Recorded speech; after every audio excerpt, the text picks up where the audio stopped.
In terms of what I've done professionally, it's really a case of learning new skills. It's a case of embracing things like Twitter. It's a case of embracing other social media platforms, and it's really a case of being able to react quicker to stories as they happen. So you can't really sit on things anymore. You have to move quickly.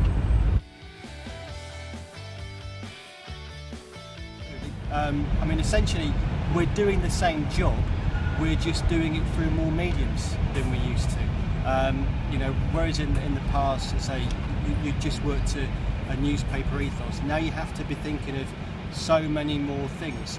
You probably have to work quicker, as I say, in the sense that if a story breaks, you have to think about, right, get it out on Twitter, get a forecast snap on the website, and then start building a bigger story for the website and for the newspaper. But it's still essentially journalism in the sense that it's still about knowing your subject, having contacts, and be able to communicate with people and get the best out of them, and knowing how to handle a story.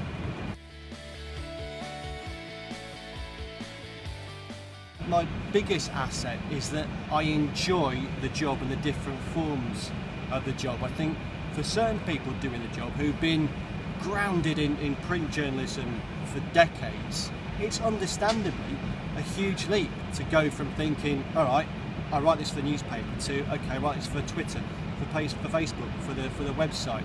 I actually enjoy the different assets of the job, and for someone like myself who writes in a pretty niche environment, writing about horse racing is never going to attract millions of people because it's a minority sport in terms of real interest in the sport. If by embracing the digital age, I write a column in the paper every Monday, if in the future, through going digital first, that column is seen widely in Australia, in America, in Japan, in China, there's something quite fulfilling as a journalist to know that what I'm doing is reaching a so much bigger audience than it possibly could do in an environment where I'm only writing for a newspaper, or I'm writing for a newspaper whose digital offering is behind a paywall based on protecting that newspaper. So I think I enjoy doing it, and I enjoy the different forms of things we can do digitally, including as well the audio-visual content. Working in any sport in a journalistic sense, you'll find that you are one of many who want to do that job. The competition for places is enormous. The most important thing, I think, for journalism in any sector is you've got to know your subject. In terms of a second thing, aside from all the obvious, like you've got to be able to write, you've got to be able to write in different forms, you've got to embrace audio-visual, I think the second thing is contacts. It's an old-fashioned thing in journalism, but a journalist contacts book is vitally important. And it's not so much that you have telephone numbers written down in a book or email addresses. It's the fact that people can trust you.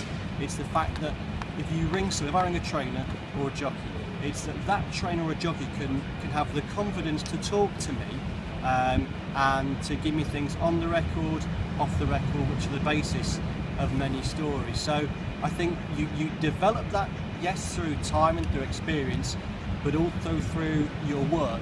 And if you're producing good work that people respect and people admire, that will instill trust in them. So I'd say know your subject and know the people that you're dealing with.